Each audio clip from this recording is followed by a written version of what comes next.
we are starting the integral domain. Before starting the integral domain, some definition of the zero divisor, क्योंकि जब हम integral domain define करेंगे इन चीजों की जरूरत पड़ेगी. Zero divisor, without zero divisor. So zero divisor is defined on a commutative ring in this Gaussian. लेकिन कुछ ऑथर ने विदाउट कम्यूटेटिव भी जीरो डिवाइजर को डिफाइन किया है. Suppose non zero element in belongs to R. अब zero divisor, हम इस ए को जीरो डिवाइजर कब कहेंगे? नॉन जीरो एलिमेंट को जीरो डिवाइजर हम कब कहेंगे? Suppose this a belongs to in ring where R is C R, जो हमारी डेफिनेशन है. यहाँ पे कम्यूटेटिव रिंग गिवन है. Otherwise some author does not require this condition. Non zero element a is called zero divisor in ring R if there exists some non-zero element B in R such that A into B is equal to 0. ठीक है, यानी zero divisor कब कहेंगे? किसी element को ring में जब वैसा ही नॉन जीरो एलिमेंट, कुछ नॉन जीरो एलिमेंट मिले रिंग में, जब मल्टीप्लाई करे तो वो जीरो आ जाए. ठीक है, तो ऐसे अगर a इंटू बी करने पे अगर वन यूनिटी आता है तो यूनिट्स कहते हैं. लेकिन अब यहाँ पे a इंटू नॉन जीरो अगर जीरो आ जाता है, ठीक है, तो हम उसको क्या कहेंगे? Zero divisor. फॉर एग्जाम्पल 1, चलो Z6 ले लेते हैं. 0 1 2 3 4 5. सो इजीली हम देख सकते हैं. देखो 2 is non zero in Z6, ठीक है, and 3 is non zero in Z6, but the multiplication, of course multiplication यहाँ पे मल्टीप्लीकेशन मॉडुलो 6 है जो इसमें ऑपरेशन होता है. This is equal to 0. So हम ये कह सकते हैं यहाँ पे 2 is zero divisor and of course 3 is zero divisor. 3 into 6 2, ये भी जीरो ही आएगा. So 3 is zero divisor. अब कम्यूटेटिव रिंग डिफाइंड है उसने, तो we can directly say if A is zero divisor then 3 is again zero divisor. ठीक है, A अगर जीरो डिवाइजर है तो B भी जीरो डिवाइजर होगा. यहाँ पे product of two non zero element अगर जीरो आ जाए रिंग में तो हम उसको कहते हैं जीरो डिवाइजर.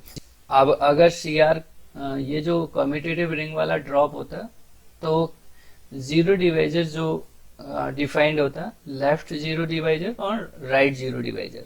ठीक है, इस तरीके से आता कि लेफ्ट से करने पे जीरो हो रहा है और राइट से करने पे जीरो हो रहा है. मैट्रिक्स में ऐसा पॉसिबल हो सकता है. ठीक है, suppose Z cross Z.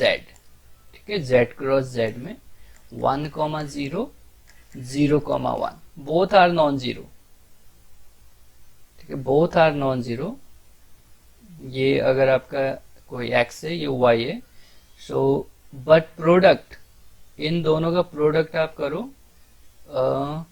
1, 0 into 0, 1 is equal to, component wise होता है ना, 1 into 0 0 and 0 into 1 again 0. So this 1, 0 and 0, 1 is again zero divisor. ठीक है, तो Z क्रॉस Z में आप बहुत सारे जीरो डिवाइजर फाइंड आउट कर सकते हैं. अच्छा, Z6 में और भी जीरो डिवाइजर हो सकते हैं. 3 इंटू 4 करने पे क्या आ रहा है? 0 आ रहा है. ठीक है, 3 इंटू 4 करने पे 0 आ रहा है. 4 is zero divisor also. Zero divisor आए यहाँ पे 2, 3 एंड 4. Z6 में बस यही है, 1 और 5 जीरो डिवाइजर नहीं आएंगे. चलो Z4 भी ले लेते हैं. ठीक है, तो 2 इंटू 2 करने पे 4 आ रहा है, so this is 0, so 2 is the zero divisor only. ठीक है, इसमें केवल 2 ही होगा, सो जीरो डिवाइजर होगा। तो इस तरीके से आप देख सकते हो। ऑफकोर्स मैट्रिक्स में भी देख सकते हो आप, कुछ मैट्रिक्स लेके। तो बहुत सारे आपके पास example, suppose a equals to 1 0 0 1, sorry 0 0, ठीक, b is equal to 0 0 0 1, a b equals to 0, b a equals to भी 0 होगा यहाँ पे। So a is the zero divisor and b is again zero divisor, b भी zero divisor है, both are zero divisor यार। ये हमने लिया है किसी रिंग से, ठीक है, और रिंग ऐसा ले लेते हैं हम, डायगोनल ए ए, नहीं ए ए तो होगा तो सेम हो जाएगा, diagonal a b, a b belongs to set of real number ही लेना। D I G of a comma b का मतलब ये होता है कि डायगोनल ऑफ डायगोनल मैट्रिक्स को ऐसे डिनोट करते हैं हम, ठीक है। डायगोनल जो प्रिंसिपल डायगोनल होता है उसमें बस ए बी आएंगे, एल्स जितने भी होंगे वो 0 आएंगे। This is diagonal. Ring without zero divisor या ring has no zero divisor. जैसे जीरो डिवाइजर के लिए क्या होता है, some a non zero element को हम जीरो डिवाइजर कब कहेंगे, if there exist this non zero element whose product is 0। अब विदाउट जीरो डिवाइजर में क्या होगा कि अगर आप किसी भी एलिमेंट के लिए, अब यहाँ पे ये नहीं कि एक एटलीस्ट एक के लिए ऐसा ना हो, सबके लिए for all a comma b belongs to R, ठीक है, such that a b is equal to 0। दो एलिमेंट ले लिए a एंड b रिंग से और उनका प्रोडक्ट जो है 0 आ गया। मैं केवल रिंग ही कह रहा हूं, आप कम्यूटेटिव रिंग बोल सकते हो यहाँ पे, ठीक है, क्योंकि जो जीरो डिवाइजर जो है कम्यूटेटिव रिंग में है और विदाउट जीरो डिवाइजर भी उसी में होगा, तो CR बोल सकते हो। अदरवाइज आप इसको छोड़ोगे तब भी वो डेफिनेशन फुलफिल है। So suppose for all a comma b belongs to R such that AB belongs to 0, if this imply either a equals to 0 or b equals to 0। अगर ऐसा हो then we say this ring is without zero divisor, और same चीज R has no zero divisor।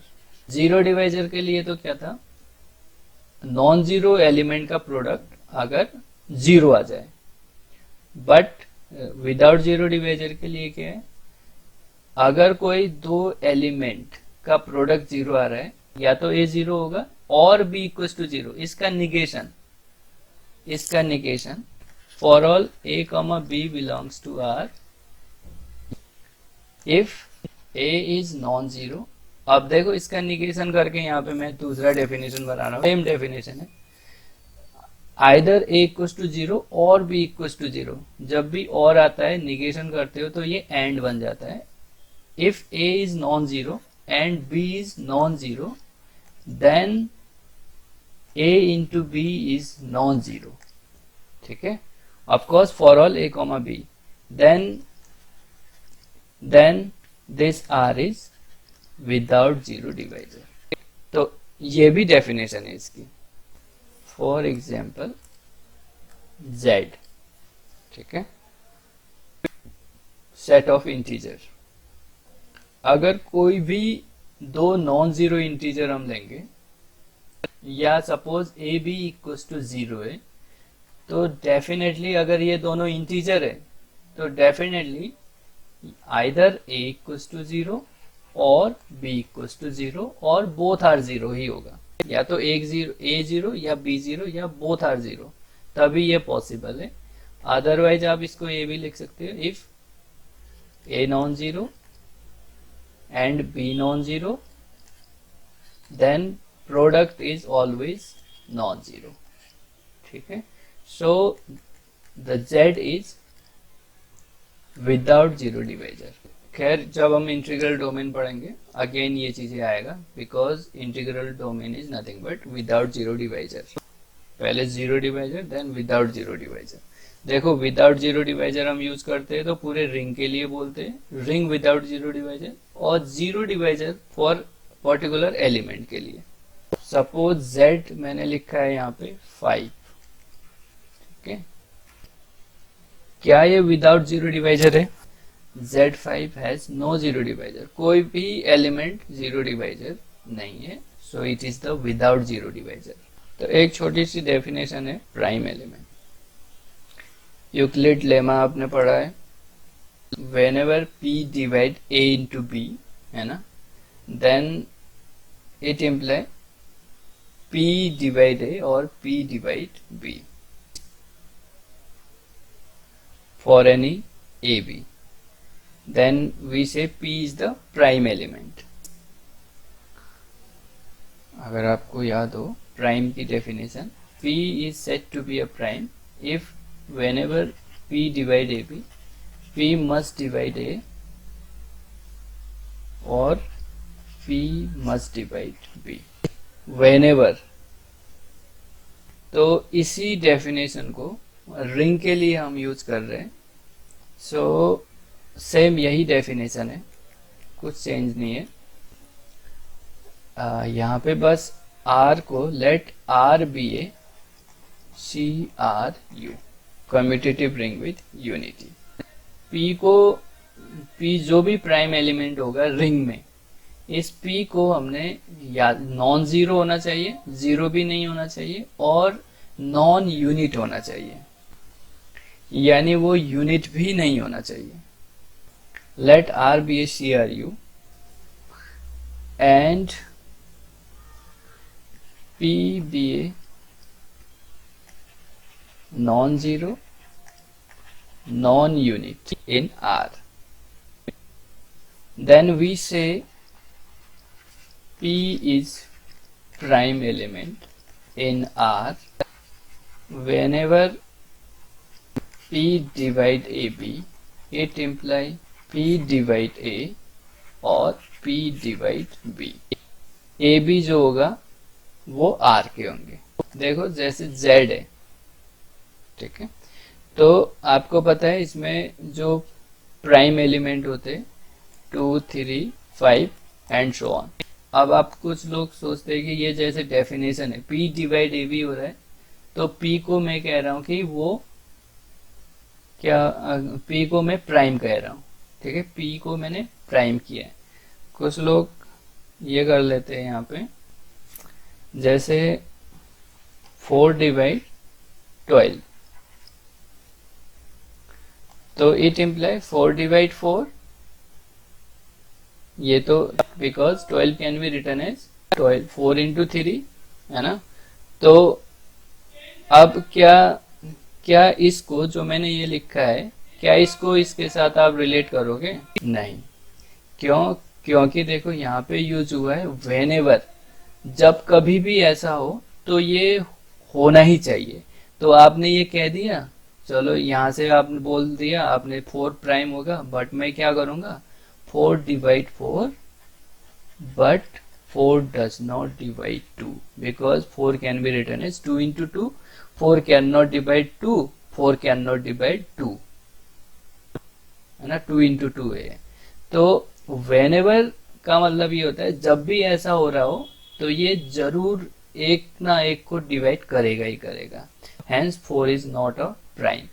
इतना देख के नहीं होगा, सबके लिए जब भी 4 किसी को डिवाइड करेगा A इंटू बी को, उसको एक ना एक को, या तो एक को या B को डिवाइड करना ही चाहिए, otherwise it can not be prime.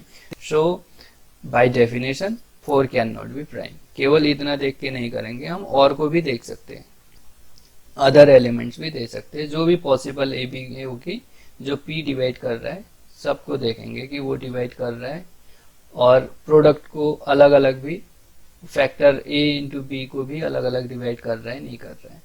अगर नहीं कर रहे हैं तो वहीं पे आपका वो प्राइम नहीं होगा, अदरवाइज वो प्राइम हो जाएगा। बट इनके लिए 2, 3, 5 ये जितने भी हैं उनके लिए ऑलवेज कंडीशन फुलफिल। जो भी एलिमेंट आप ले लो a b in the Z का, वो ऑलवेज या तो ए को डिवाइड करेगा या बी को डिवाइड करेगा या दोनों को डिवाइड करेगा, करेगा ही करेगा। आप कुछ भी ले लो यहाँ पे। So a b must be belongs to Z of course. तो प्राइम एलिमेंट पता चल गया। अगर आप जस्ट क्या करना है, जेड आर की जगह जेड कर दो तो आप इजीली जेड के प्राइम आप देख सकते हो।